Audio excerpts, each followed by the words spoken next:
Welcome to sleep with myth. Close your eyes and let the world fade away. Tonight we drift beyond time, where gods dream and stories remember their light.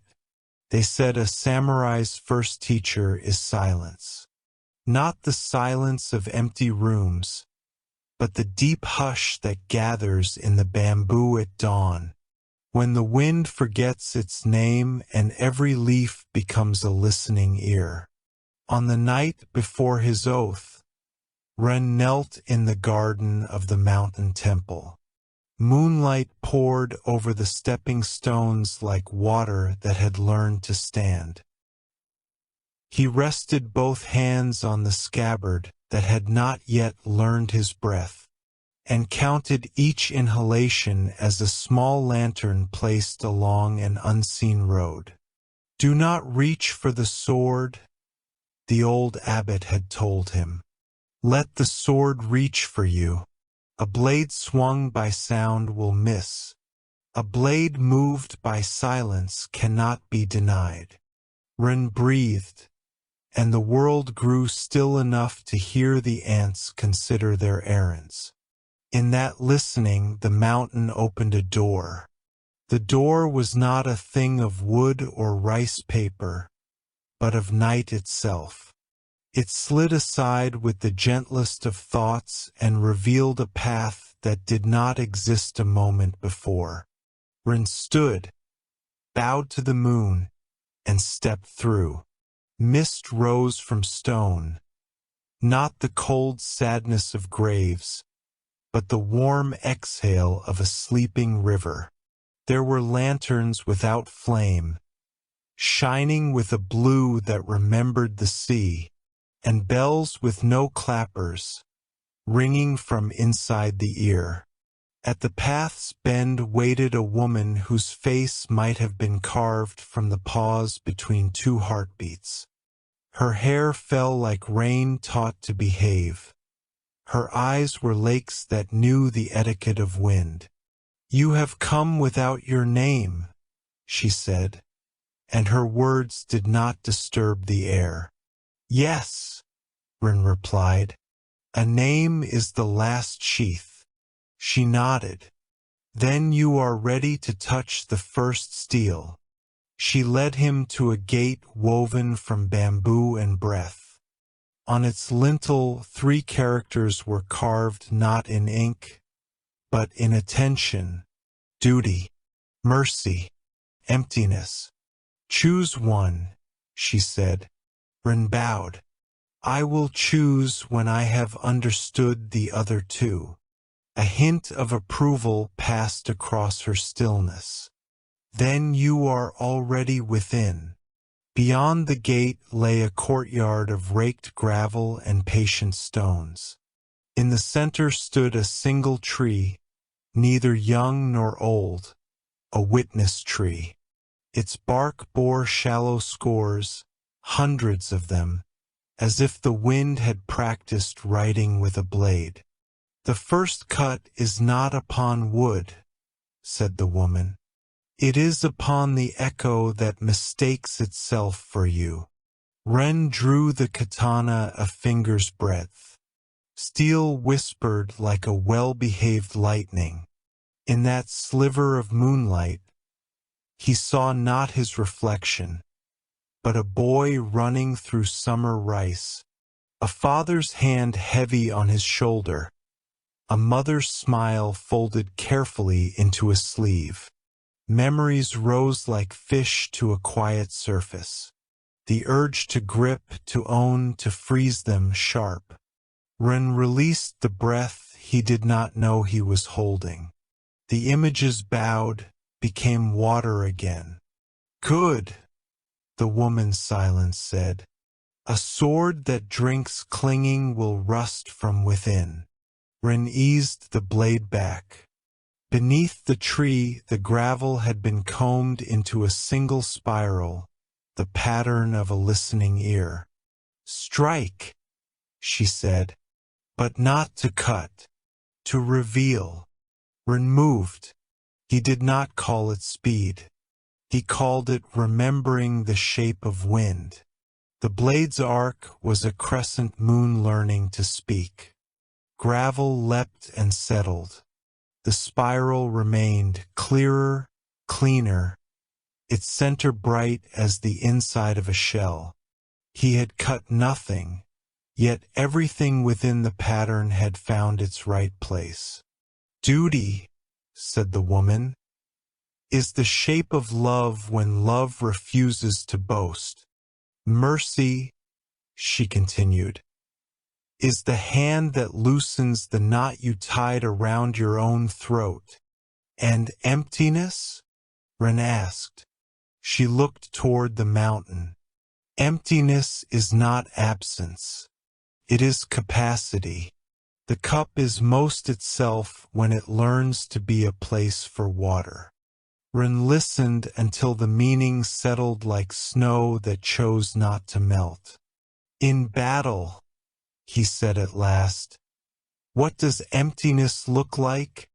Like the moment before the hawk dives, she said. Stillness so complete that motion bows to it. A bell rang from nowhere. Not a sound, but a permission. The garden changed. Bamboo thickened. Shadows learned a new alphabet. Figures stepped from the mist. Warriors in lacquer and silk. Faces serene as closed doors. Run did not raise his blade. The first warrior bowed. Run returned the courtesy. They circled once, a dance that cared more for breath than for feet. When the strike came, it was not bright. It was precise. Ren met it with a small turning, the way a river edits a stone. Steel kissed steel, no spark, only acknowledgement. The warrior vanished, leaving behind a scent of cedar and rain. One by one, the others came. A tiger-quiet woman with a spear, a youth whose sword moved like startled birds, an old man whose hands were empty and therefore dangerous. To each, Ren offered the correction of gentle angles, the refusal to hurry, the humility of hands that asked the blade to be kinder than his fear.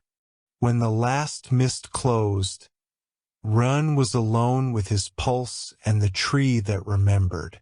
You have learned the first listening, said the woman. Now hear what is not a warrior. A child emerged from behind the witness tree, holding a broken flute. His eyes were the color of rivers kept safe by patience. Fix this, he said, and Run felt the test in the softness. He sheathed the sword, took the flute as one would take a newborn moon. From his sleeve he drew a strip of rice paper and a twist of resin. He mended not the break, but the breath's path, straightening the quiet where it had learned to bend. When he finished, the child played a single note. It rose and did not wish to end. The woman's face changed the smallest amount, something like weather agreeing with itself. The spirit of the silent blade, she said, is not silence after noise, but the music that exists so completely you forget to call it music.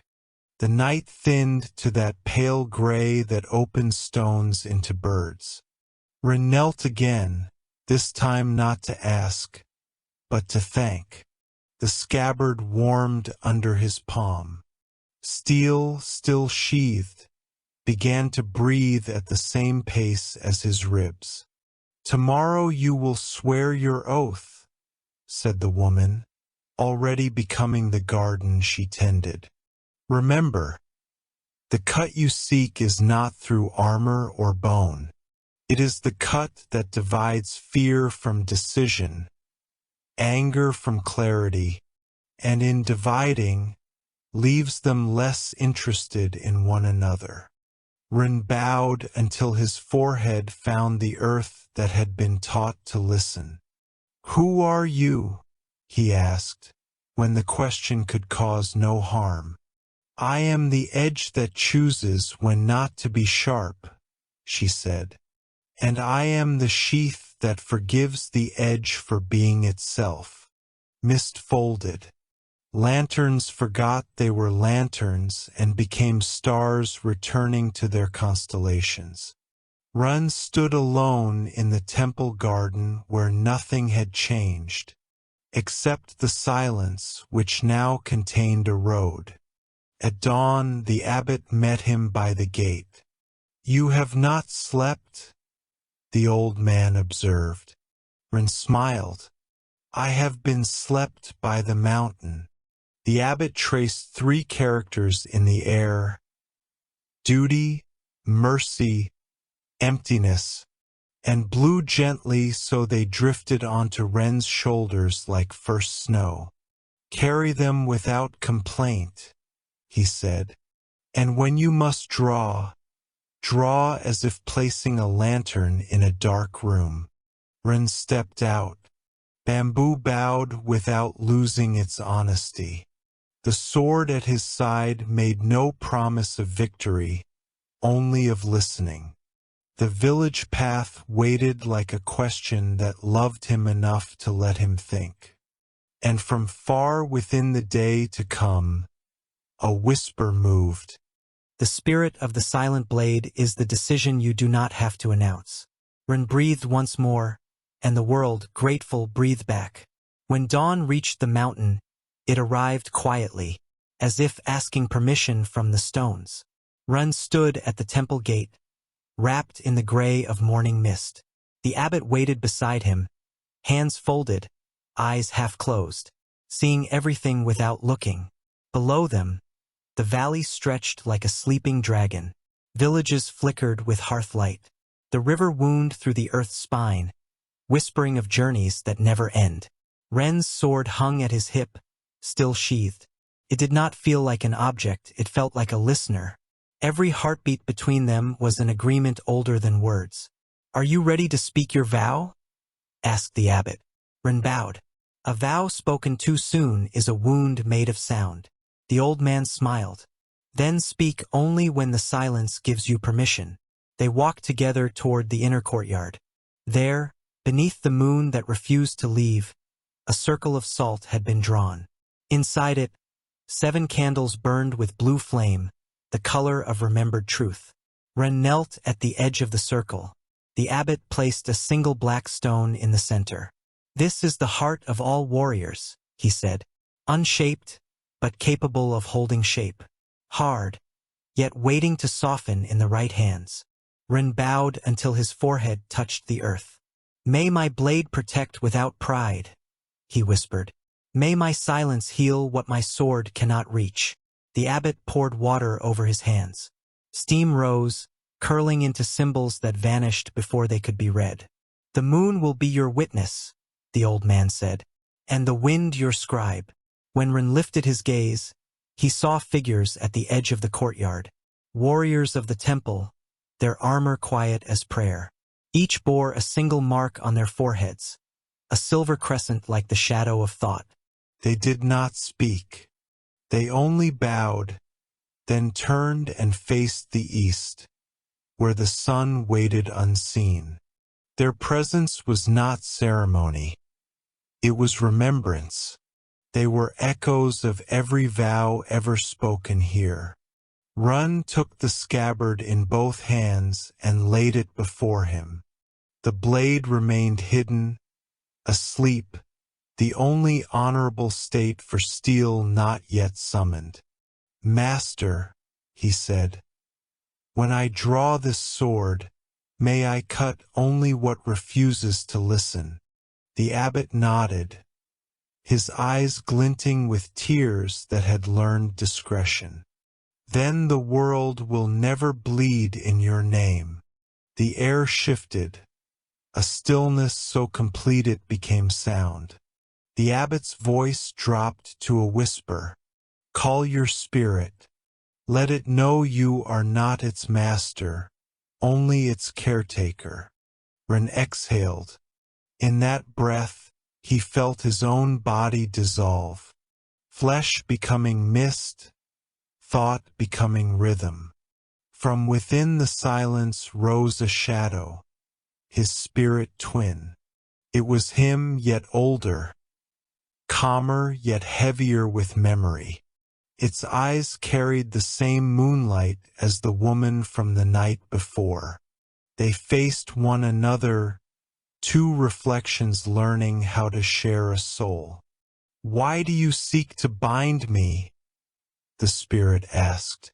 "To keep my blade honest," Ren answered. "And what will you do when honesty demands cruelty?" "I will listen longer." The spirit smiled, a rare expression for something made of stillness. "Then draw, and let the silence judge us both." Ren's hand touched the hilt. The sword slid free, whispering not like metal, but like breath remembering its body. For the first time, the steel caught the moon's light and gave it back multiplied. The spirit drew its own reflection of the blade, no metal, only memory. Their first strike met not in force, but in rhythm, a note between heartbeat and wind. Every clash was a question, every parry an answer. Neither sought victory, only truth. Around them, the candles swayed but did not extinguish. The salt circle pulsed with quiet light, and each grain hummed the same word: balance. At the final crossing of blades, both stopped, their swords locked in stillness, the edge touching edge, a mirror meeting itself. "Do you see?" said the spirit. "The blade is not between us. It is us." Ren lowered his sword. The spirit mirrored him. As their reflections aligned, the air folded into itself, and silence took a deeper breath. When he opened his eyes, the spirit was gone. In its place, the moon shone full and silver, perfectly round, perfectly listening. The abbot spoke softly. "The oath is written in you now, not in words, not in blood, but in restraint." Ren sheathed the sword. The click of steel against scabbard sounded like the closing of a prayer. Dawn arrived, not as light but as understanding. The mountain breathed.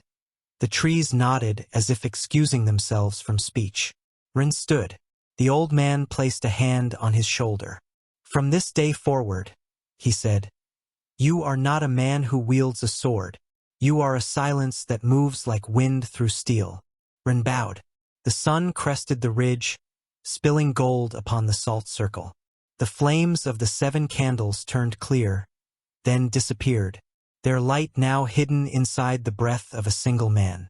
3 days after the oath, Ren descended from the mountain. Mist clung to the path like silk reluctant to be folded. The valley below shone with dew, small mirrors that had never known a lie. He walked barefoot as the abbot had instructed.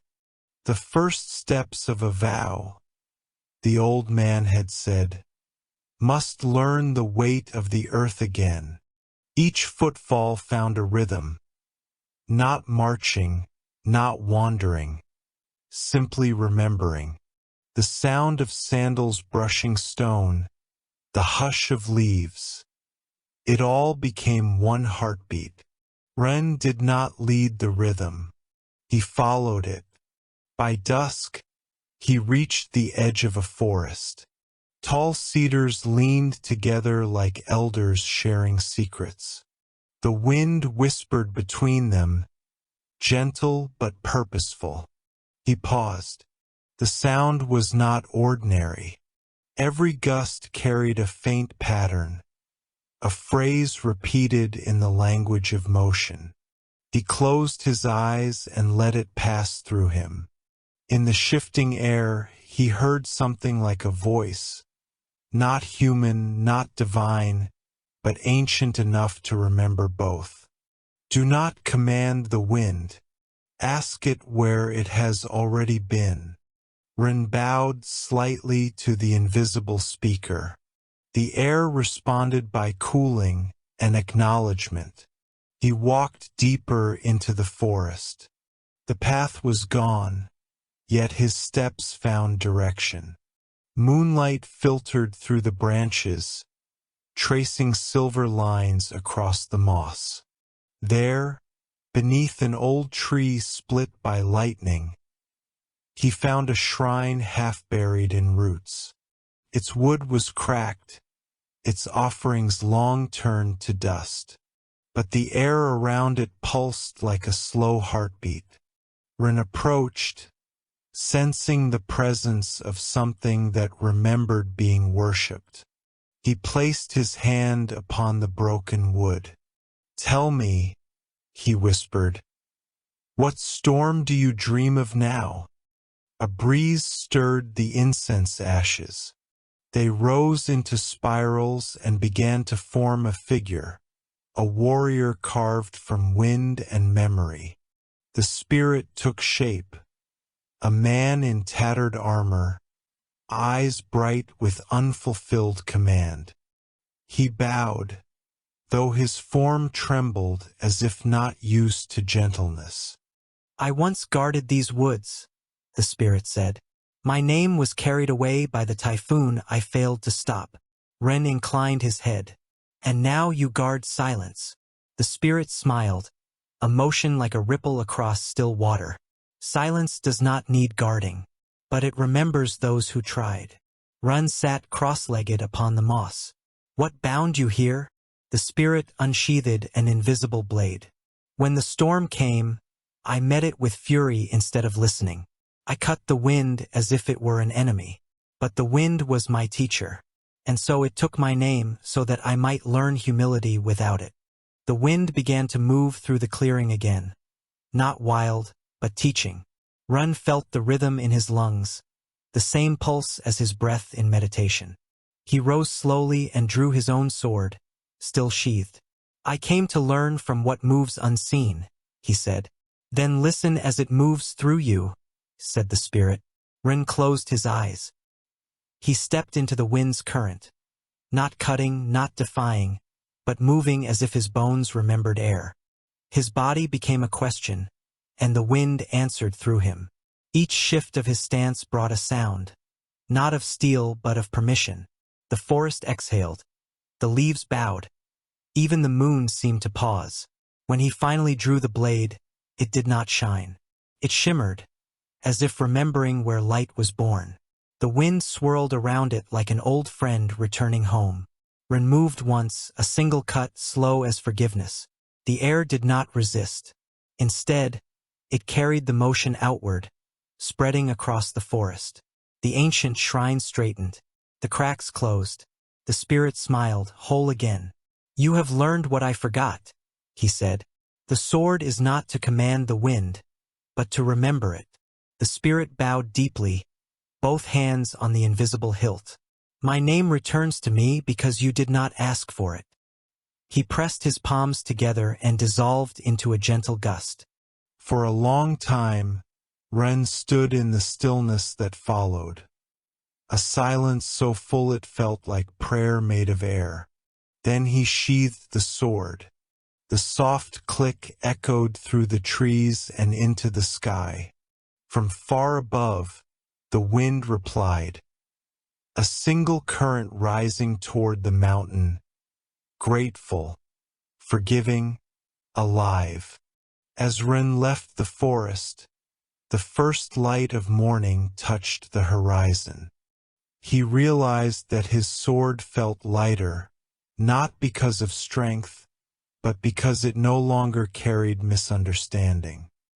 He whispered into the dawn, "May the wind remember me kindly, as I have learned to remember it." And from somewhere unseen, the air answered, not in words, but in peace.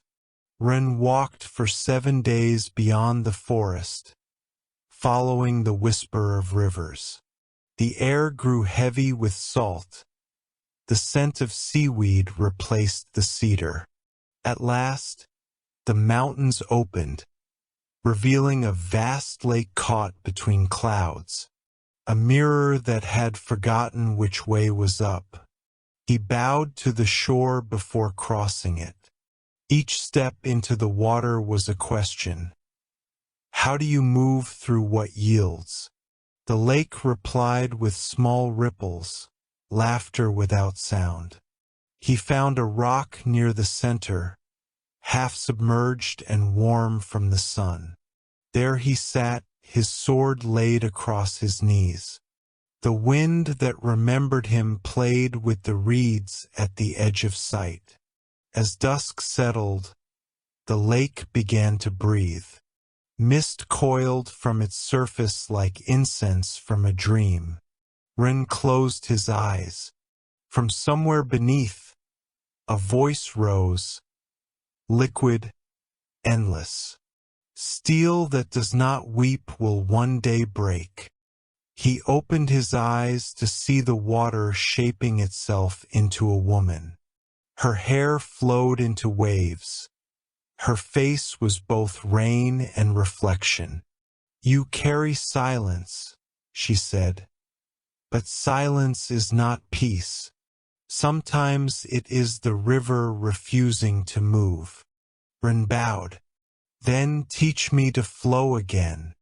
The lady of the lake smiled, a tide learning to forgive the moon. Then you must dream as your sword dreams. She lifted her hand, and the blade rose from his lap, floating between them. Its reflection deepened, showing not Ren's face but the sky filled with stormlight. What does the sword dream of? She asked. Ren watched as the water mirrored battlefields, swords clashing, rain mixing with blood. He felt no fear, only recognition. It dreams of what it must forget, he said softly. The lady nodded. Then let it remember something gentler. She touched the steel. Ripples spread across its surface like sleep returning to a tired heart. The sword's reflection changed again. No longer war, but childhood. Run as a boy running through rain, chasing dragonflies. His father's laughter echoing over the fields. The same sound that had been buried under years of discipline. Tears welled uninvited. They fell upon the blade, and where they landed, the metal glowed faintly blue. Do not be ashamed, the lady said. Water does not weaken stone. It teaches it to listen. Ren watched the glow fade into the steel.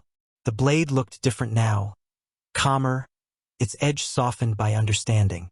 Tell me, said the lady, what is strength?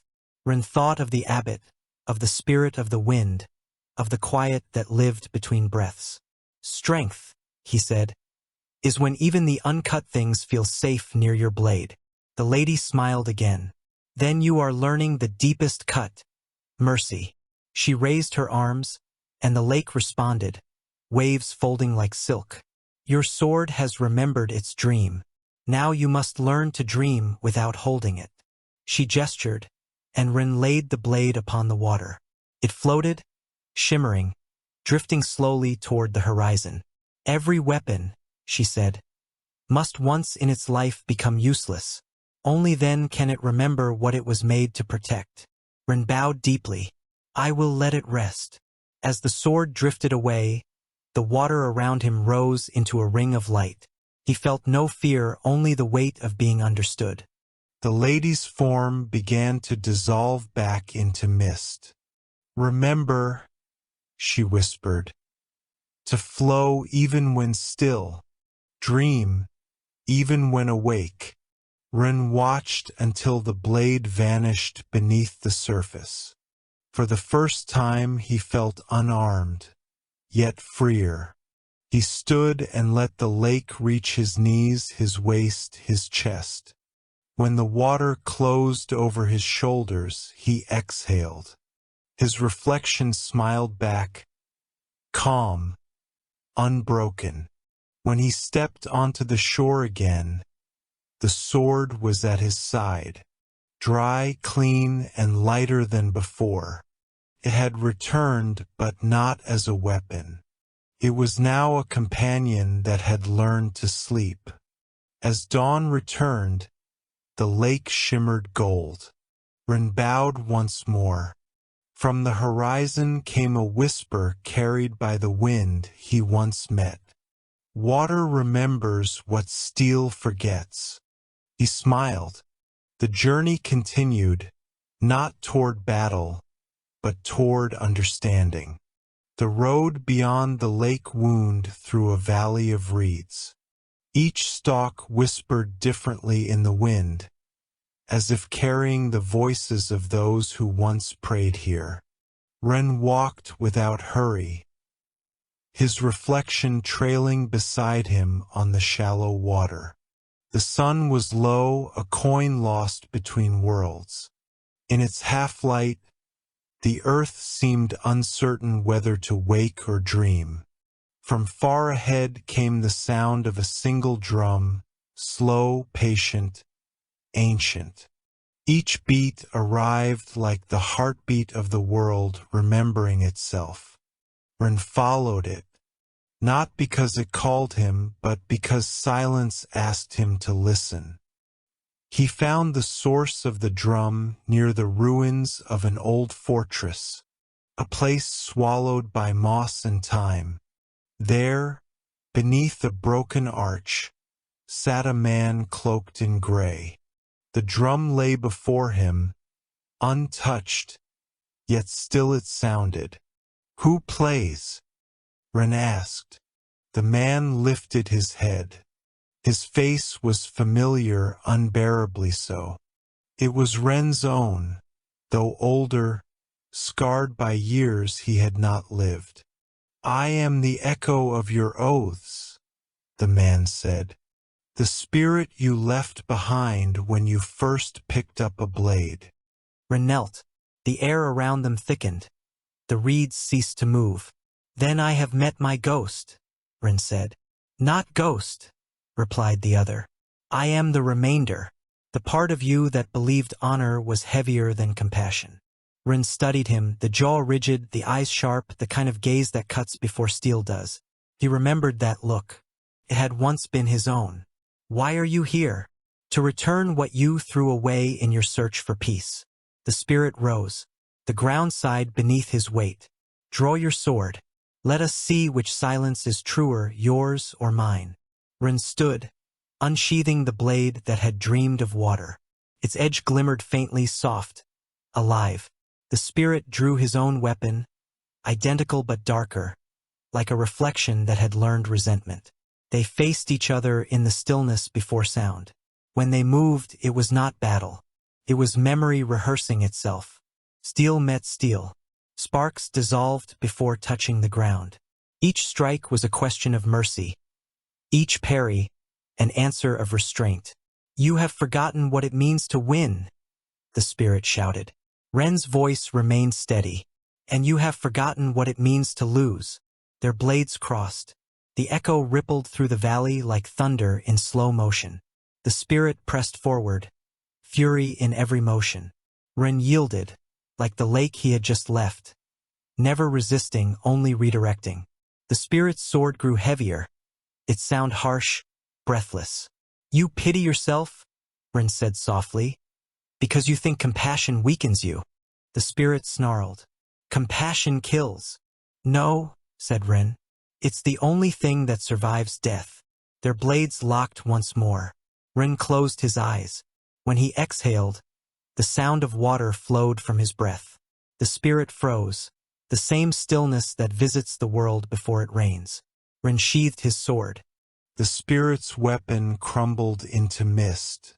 "Why?" the spirit whispered. "Why spare me?" "Because you are me," Ren said. "And I do not kill what I am still learning to forgive." The spirit knelt, his form flickering between shadow and wind. "I was born from your fear of forgetting," he said. "But you have remembered too well. Now I have no name to carry." Ren reached out a hand. "Then rest." Let silence name you instead. The spirit smiled faintly, the first time peace had found his face.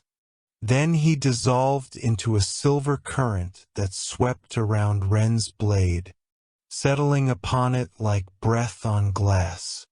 The drumbeat stopped. The valley exhaled. The wind returned, gentle again. Ren stood alone, but not lonely. He felt lighter, not because something had left, but because something had come home. He bowed toward the empty air. "Go well," he said. "I will carry you without burden." From somewhere deep within, the faint echo of his old self replied, "And I will carry your stillness." That night, Ren built no fire. He sat among the reeds, watching the stars ripple in the shallow water.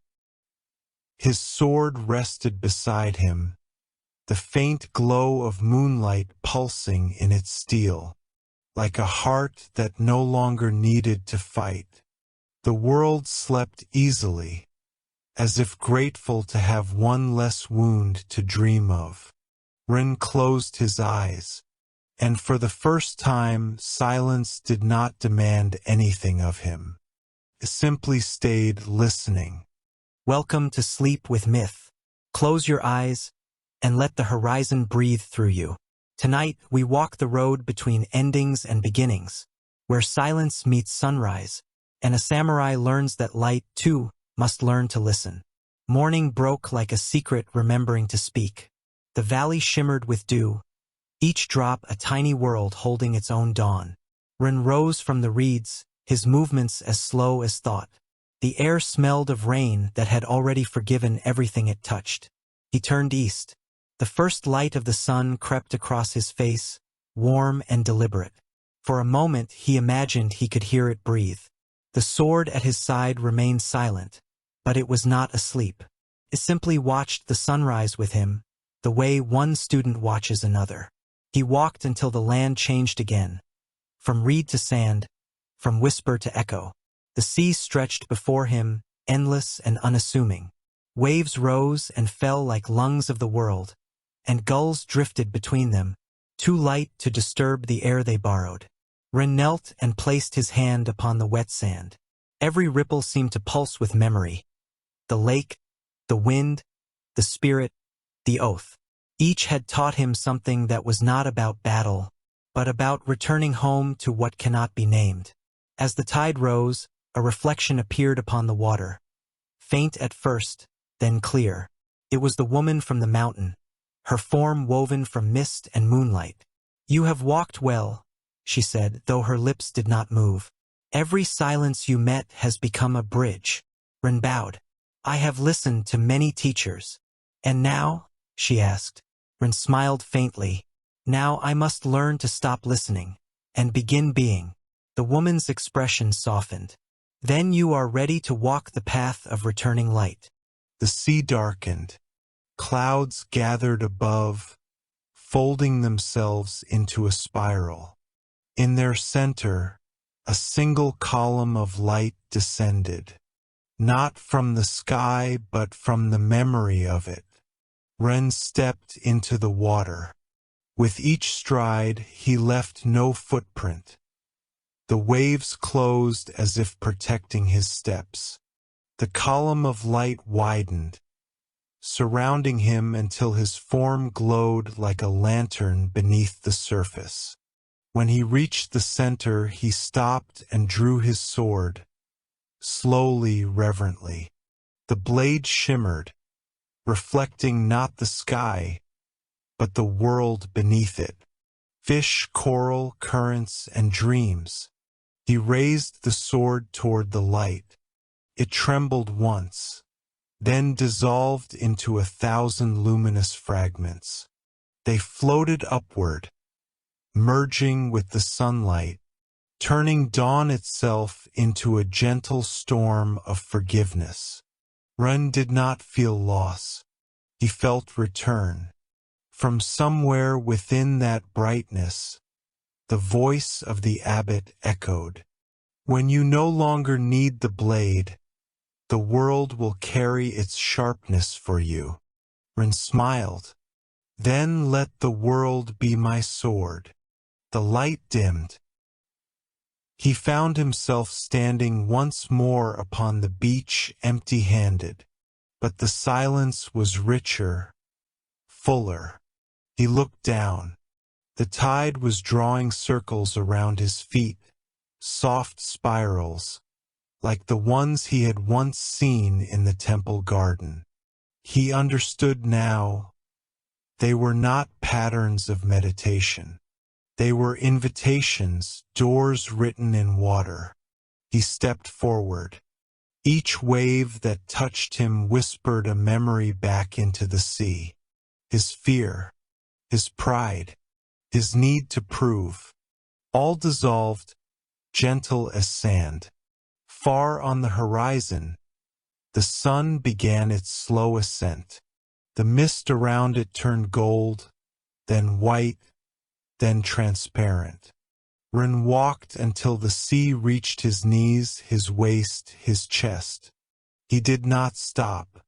The world behind him did not fade, it bowed. The world ahead did not begin, it waited.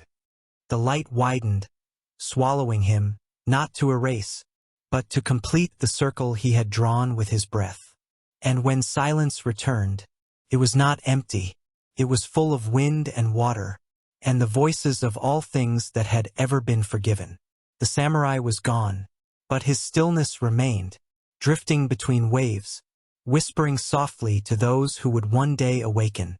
The spirit of the silent blade is not in the cut, but in the hand that no longer needs to hold it. End of the dream of the samurai, the spirit of the silent blade.